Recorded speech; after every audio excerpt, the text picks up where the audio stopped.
Hello there and welcome to the video. So in this video we're gonna have a deep dive into draws in chess, and mostly this has to do with what people refer to as Grandmaster Draws, short draws. And well, we're gonna see some very nice chess though, so stick around. If you're new to the game, you might find out some new things you didn't know. If you're an experienced player, I can promise you will find stuff you did not know about, and I did not know about before making this video myself. So the reason I went deep down the rabbit hole is what happened in the last round of the Magnus Carlsen Invitational. So as you know, we have 16 players. They play, a round robin, one game against every opponent, and the top 8 qualify for the knockout. Now, late into the preliminaries, it's usually kind of clear who's going to qualify. So sometimes the players just start, making draws to secure the qualification. And well, this game was actually in the last round between Magnus Carlsen with white and Hikaru Nakamura with black, and they already qualified. So I mean, there was nothing really to play for. But since they are, two of the top internet players in the world, it would have been nice to see them, have a battle, and that's what the fans want. But instead, we got this: e4, e5. King e2, what people these days call the BongCloud. It's kind of a meme opening or a joke. And well, the joke is that Hikaru has had a speed run where he has played this opening. Although he plays it with f3 and king f2, which is much more solid, so it's not the proper BongCloud. But he played king e7 here after, having laughed for a while. And they shared the laugh because now we have the double BongCloud. And they repeated the position. King e1, king e8, king e2, king e7. Threefold repetition. And that's actually in the tournament rules. You cannot accept or offer a draw before move 40. So the only way to draw would be to stalemate your opponent before move 40 or have a threefold repetition. A threefold repetition is a legal draw. Usually a threefold repetition is a forced sequence of moves, but here it is certainly not forced. So maybe that's something that should be added. But, there were definitely mixed emotions about this. And we even saw some people, write that this might be breaking the FIDE rule of players shall not bring the game into disrepute. And, I know some famous players like Nigel Short did not like it, and there are articles, and definitely mixed emotions. But it seems like the young generation, appreciates a laugh, the Twitch crowd. But like I said, mixed emotions, and I know that players that love pure chess, they think it's a little bit of disrespect because this isn't chess. They're not playing the best moves. So I don't know. Very mixed emotions. And also in this tournament, we had another typical draw. How do you like this? Well, I'm sure you know this. The Berlin, knight takes e4, d4, the knight comes back. And now this would be the Berlin Wall. We take this, pawn takes, d takes e5, and then we trade off the queens. The famous Berlin Wall, made famous in the Kasparov-Kramnik World Championship match. But if white does not want to play, he will take on e5 with a pawn. Black takes then the bishop on b5, and white plays a4, trapping the knight. So black gives it back here on d4. And actually he has no problems. He could play d5 first, or take first and then play d5. We get the same situation. We take with the queen. And then we have this relatively lame repetition. And in fact, not only did Hikaru draw this game against Magnus in the double BongCloud, he actually had this position and this draw 5 times in 15 rounds. 5 times in the Magnus Carlsen Invitational. So okay, I mean, the players want to qualify, and that's their goal, but don't we also want them to play chess, and don't we have tournaments for the players to, give enjoyment to the fans? I don't know, you tell me. But 8 times in this tournament overall is a lot, and 5 times for the same player is actually quite ridiculous. And in fact, on the last day, they played 5 games each day. On the third day, Hikaru actually played only 1 real game, and the rest were, well, these lame draws. But okay, so what I wanted to do was to dive a little bit deeper into the Grandmaster draw in chess.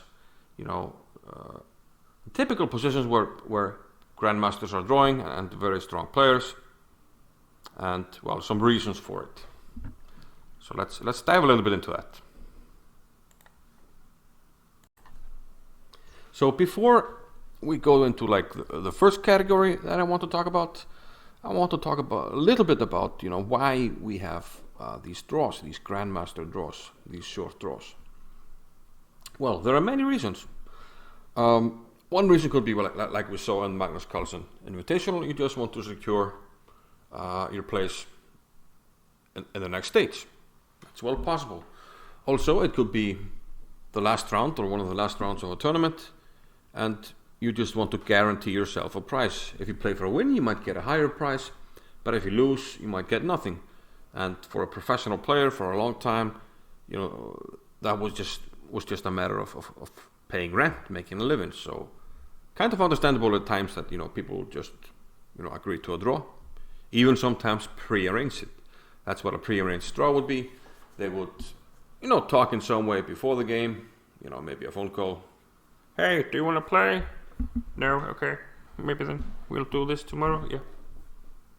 And they'll play something most likely prearranged. There can be other simple reasons. Many players play a lot of tournaments, and sometimes they just have to catch a flight or catch a train, so they just need a quick game, and a short draw could be on the agenda. In modern chess, we very often have 2 rounds per day. I am, of course, talking about, you know, classical over-the-board tournaments.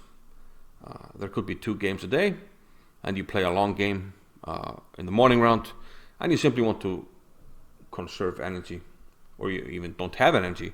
So the second game you might, you know, play something very, very dull and just agree to a quick draw. Other reasons could be you had a bad tournament and you just want to end it and go home and study. You know, you lost 3 games in a row. The last round you don't feel like playing. You just want to finish the tournament. I mean, this has happened to more or less everybody. You know, you just want to get home and work on your chess. So many reasons. And well, for a long time, of course, there always has been a discussion about this. Is this a problem? Is this not a problem? And one of the rules that has been you know, put into place in many tournaments is the so-called Sofia rule, where you have to play either 30 or 40 moves before you can offer a draw. Exactly like happened in the Magnus Carlsen Invitational. But before that, and also when people just don't want to play, they haven't prearranged everything, very often you'll see what we call very, very dull lines, you know, very drawish lines. And well, I think the king when it comes to that would probably be the so-called exchange French, when black plays e6, we have this, and white simply takes on d5. Now, looking into my database, I have a database with about well over 7 million games. And, well, e takes d5, I searched, you know, games ending in 15 moves or less as a draw. We had 4,413 games ending in a draw after this. So this is not the forced draw, but many times, you know, people that play this, they're not playing for a win, they just want a draw. And sometimes black doesn't feel like it either. I've had plenty of draws, short draws with my opponent playing e takes d5. Some of them kind of, you know, we talked before and my opponent didn't want to play, and some my opponent just took on d5. And very often, you know, when white wants to indicate he doesn't want to play and black wants to do the same, you'll see the players copy the moves, and we'll get something very boring like this, you know, perfectly copying the moves. And in fact, this exact position has 234 draws. 234 draws where people have played this position and then agreed to a draw. Either immediately or playing something like this, copying the moves, maybe trading off a pair of rooks or 2 pair of rooks, and nothing to play for. Maybe flicking in something like this, and life goes on. Nothing really going on, symmetrical pawn structure. Another stock, boring draw would be the exchange Slav, which is after d4, d5, c4, e6, takes. Now this position, the exchange Slav, has 3,876, so it's the second most common way to start a short draw. And I repeat, these two that we and this section that I'm covering now is kind of these boring lines that when people play it, it's not going to be a long game. And I think in fact this Slav line that we're going to look at now, when white just develops the pieces, this is one of the most common draws you'll see when people are not playing or simply have prearranged the draw. In fact, this position after castles has 2,196 draws. This position. So it's clear when people play this, they have no intention of doing anything, and very often this will end in a draw. For comparison, an opening like the so-called Berlin wall, after e4, e5, knight f6, takes d4, bishop takes e6, and this is the Berlin wall, and we take up d8, queen takes d8, and king takes d8. This has 328 draws. So this is also a common way when people just don't want to play, they will make a quick draw. And the final one in this category of just mind-numbingly boring stuff would be the Symmetrical English, where once again we see people just copy the moves, castles. White will play d4, black will take, and we will trade everything off. Takes. Black will do the same. Takes. Chop it off. Completely symmetrical position, super boring, and this comes slightly behind the Berlin draw. 306 games from this position have ended in these short draws. And funnily enough, Istvan Sohn from I believe he's from Hungary, he had this draw with the white pieces 14 times. So 14 times he either did not want to play or prearranged the draw, where we had this exact position, 14. And then we have Andras Adorjan, 11 games with the black pieces. So it's clear that they did not want to play a lot when they played this opening. So this was the kind of section where we have short draws, where people just play boring lines and then quickly agree to a draw. But with the modern rules, you can't really do that, because you have to find a way to either play out the 30 or 40 moves, or you have to find the repetition. And when we search for these repetition draws, that's where we really get way down into the rabbit hole. So let's dive into that.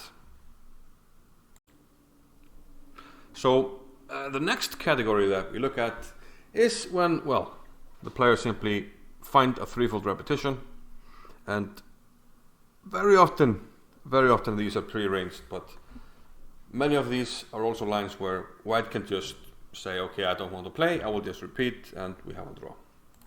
Now the king of these repetition draws is, I think, by far the Zaitsev variation of the Ruy Lopez, and that happens in the mainline Spanish. Ruy Lopez, we have these moves: knight f6, castles, bishop b7, rook e1, b5, black castle, c3, no marshal because d6, h3, and we have these moves. And here white can play knight g5. And if black wants to play the Zaitsev with rook e8, white can force him to play something else, because whenever he goes rook e8, he goes knight e5.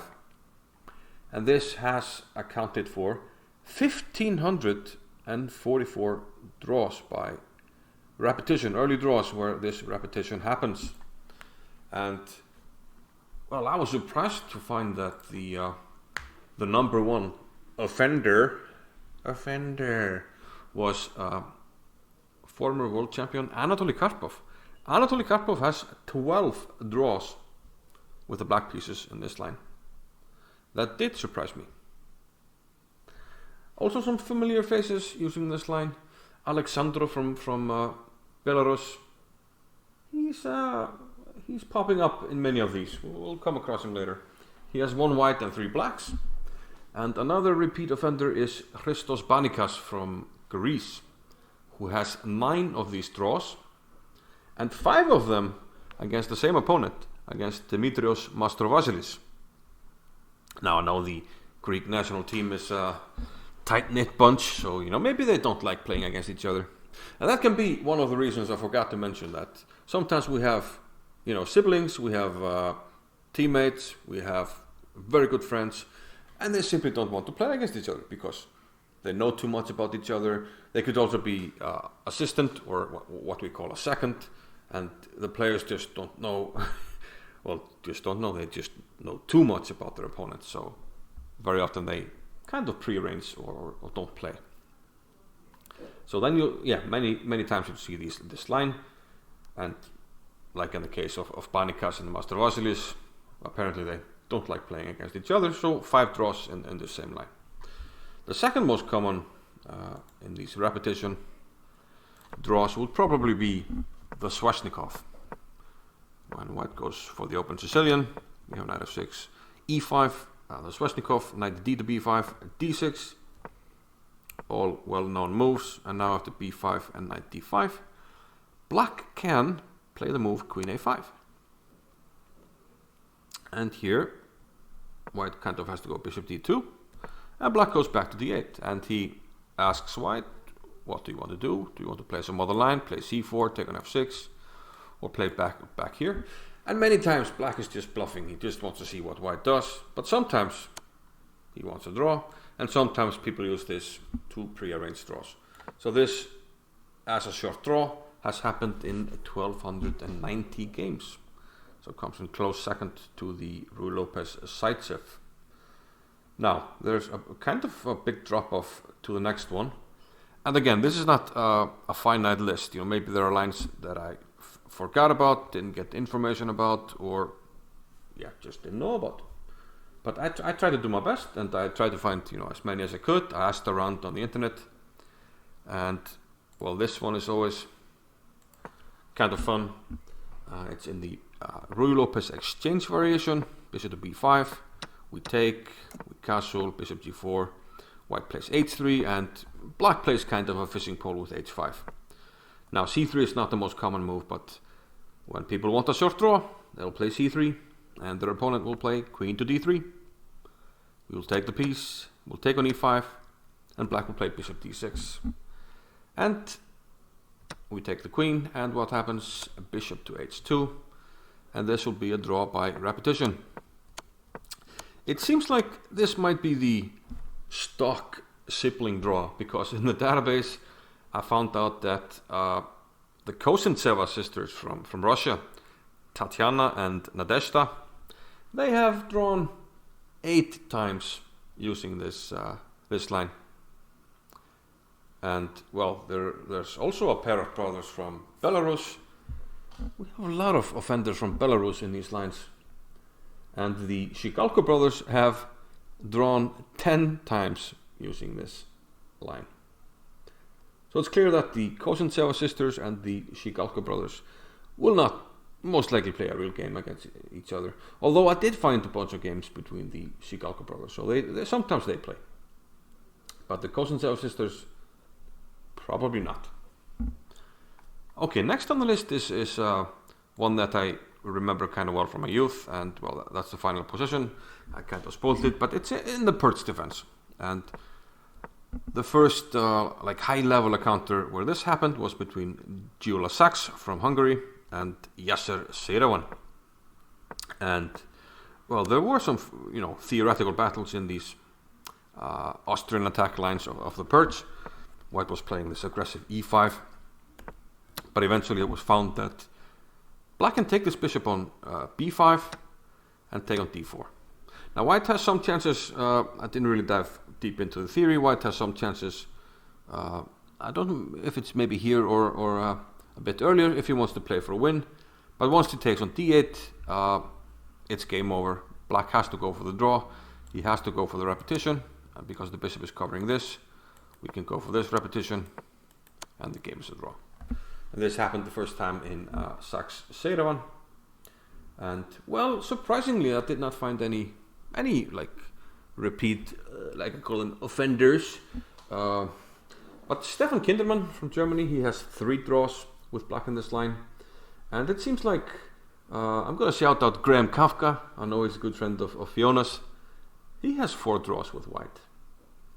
I think I played this once.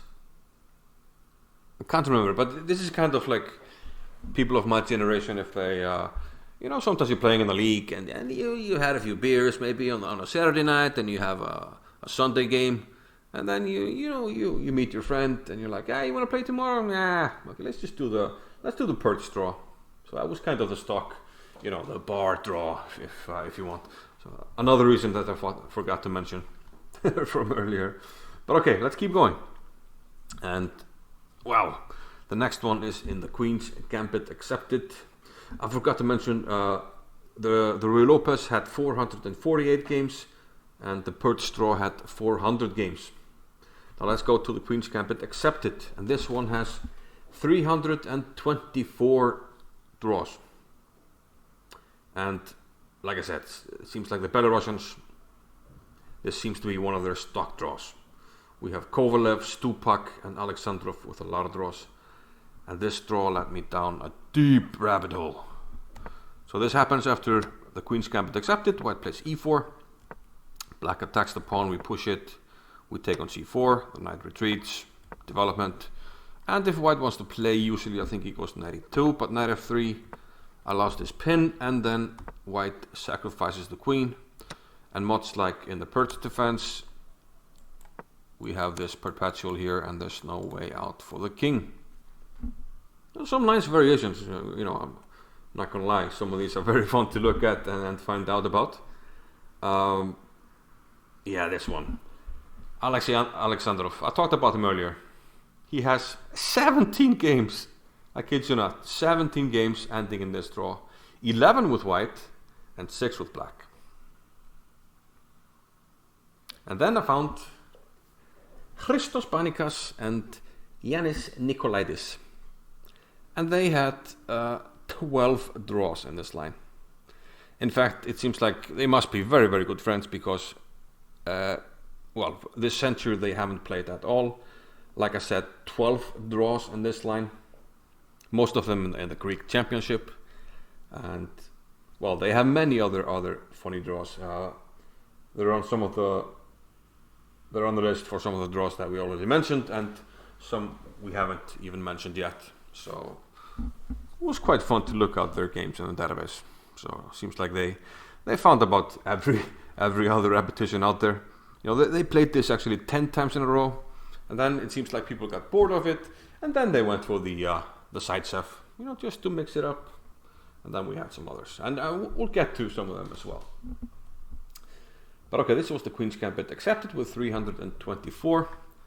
Another very common draw is in the Italian game, and here you will even find high profile encounters.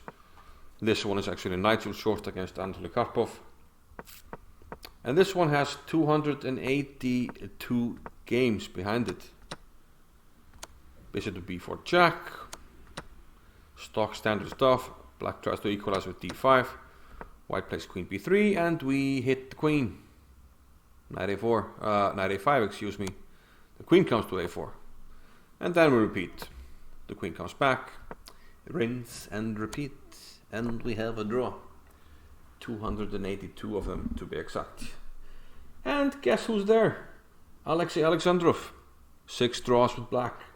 He doesn't mind a good draw, I'll tell you that one. Let's keep going. It's a long list. Let's go for the poisoned pawn. How did I find about this one? Well, my good friends Christos Panikas and Yanis Nikolaidis, they played this one. Okay, let's go for the Sicilian. Najdorf, although not the best move order, but the poisoned pawn, queen takes b2, exciting variation, very sharp stuff. We have f5, knight g6, white is taking stuff, developing, rook b3, attacking the queen, and then we apparently attack the queen forever. And when I say forever, I mean like forever. So we attack the queen. The queen doesn't have a square. It's taken. It's taken.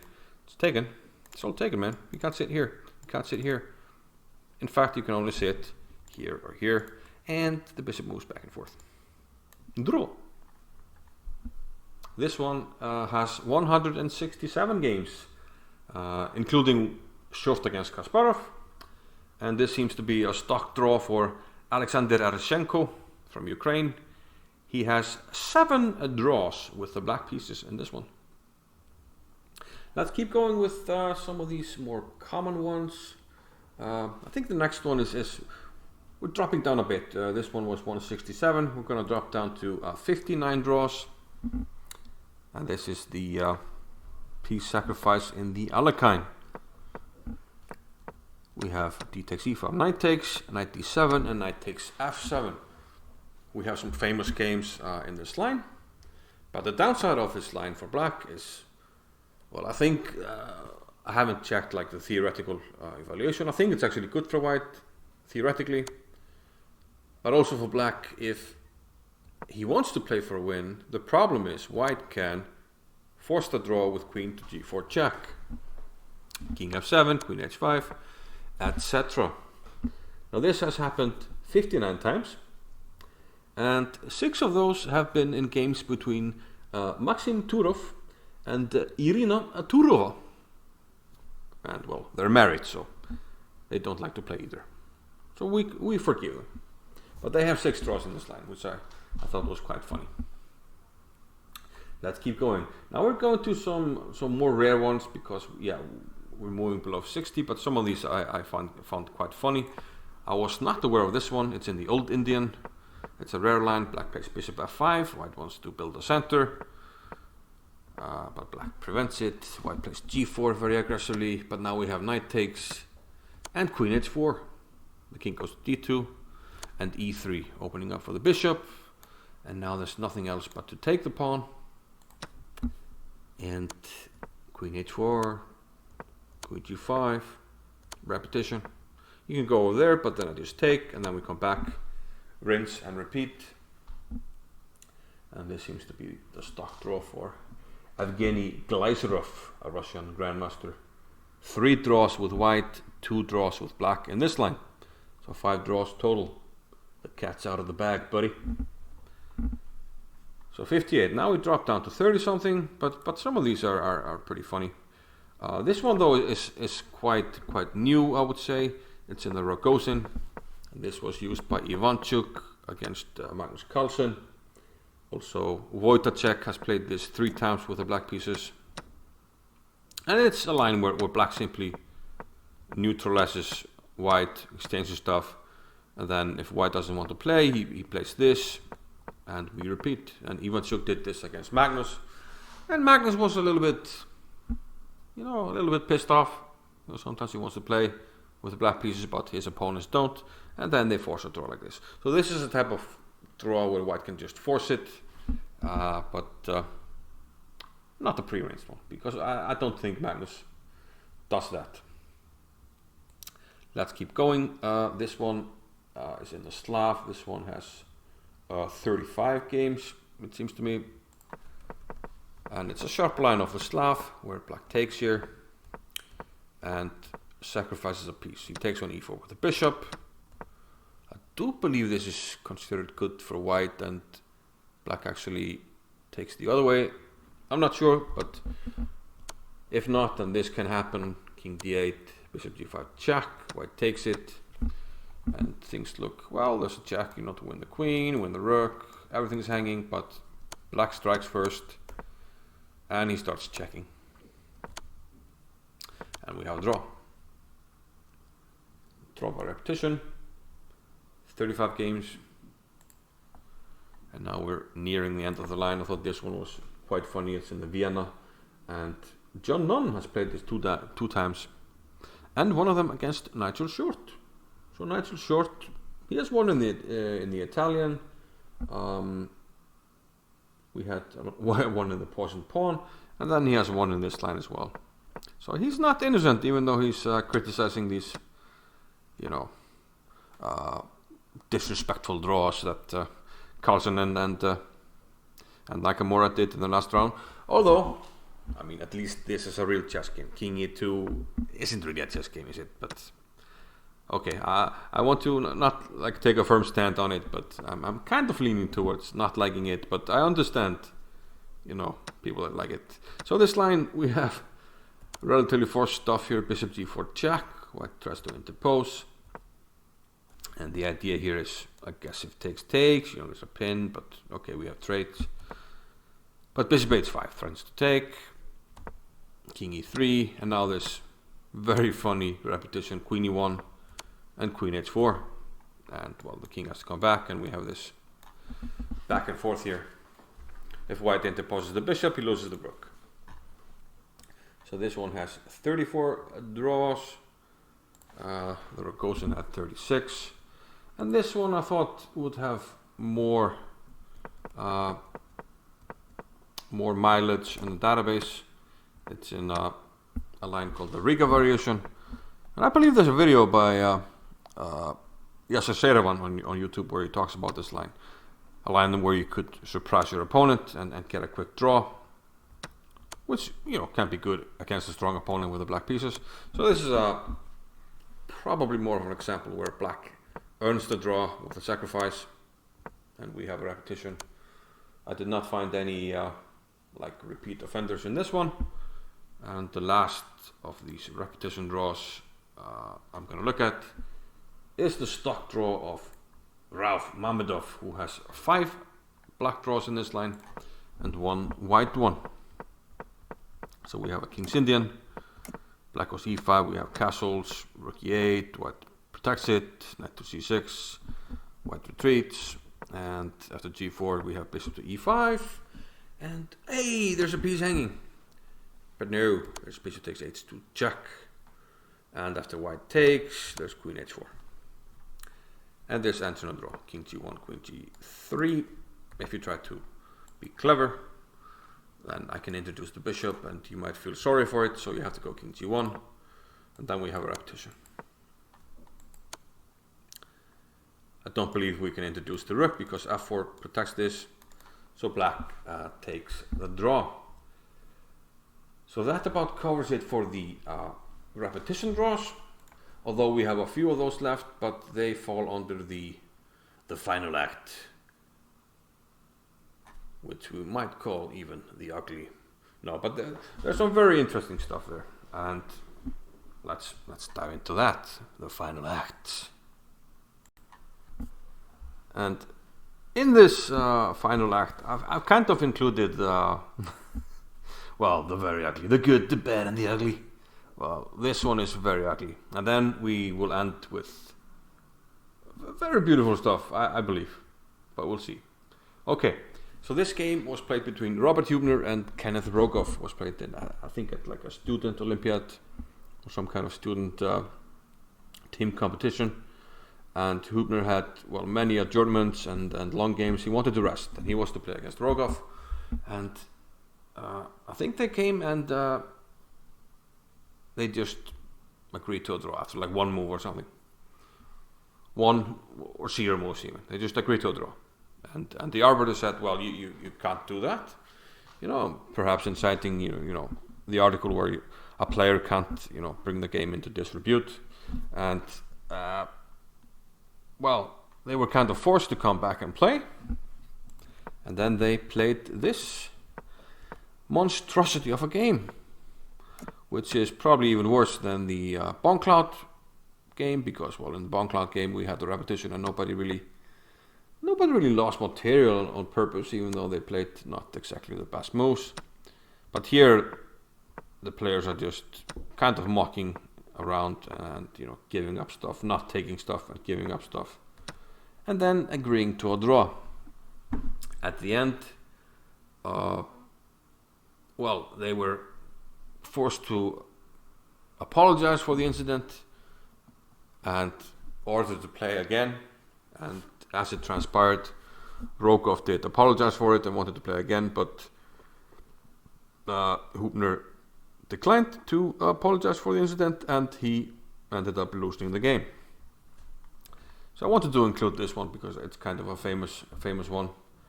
And another one in kind of the same vein, but this has happened 5 times in the database, probably more often. And, well, this is not much of a game, is it? But what is it? H5. And this is similar to the Rogoff game, but it has a purpose. For those that haven't seen it, we have 10 moves, and we have a stalemate.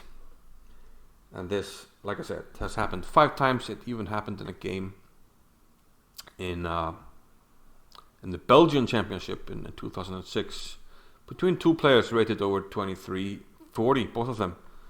And I believe there have been games where people have played this and the arbiters have simply ruled that both players lost the game because they didn't play and they brought the game into disrepute, you know, disrespected the game. The final draw, well, the second final one is one that's called the Immortal Draw. A game that was played originally a long time ago between Hampe and Meitner. And has since been repeated a few times. Actually 43 times in the database. And actually 2 times by our good friends from Greece, Christos Panikas and Yanis Nikolaidis. Hello, we like draw. And the line goes like this: bishop c5, knight to a4, and black takes on f2. Now, surprisingly, a lot of this is more or less forced. We have queen check, queen f4, the king goes to d3, d5 activation in the station, and the king tries to run, black tries to introduce a piece. If we take, there's rook b8, so white tries to run with a3, create a square, but white can't run because black sacrifices the queen. Queen takes a4, white accepts, knight c5, king b4, perhaps king b5 is a better try actually, because then white might be able to win if you dive deep down in the computer analysis. But here, no such thing. If king d4, there's king c3, there's pawn to d4. But the line goes like this, and you know, all the games that have gone for this have followed this. And this indeed, bishop to b5, this is the only way for white not to lose immediately, because black is threatening mate, he's threatening to play b6 and bishop d7.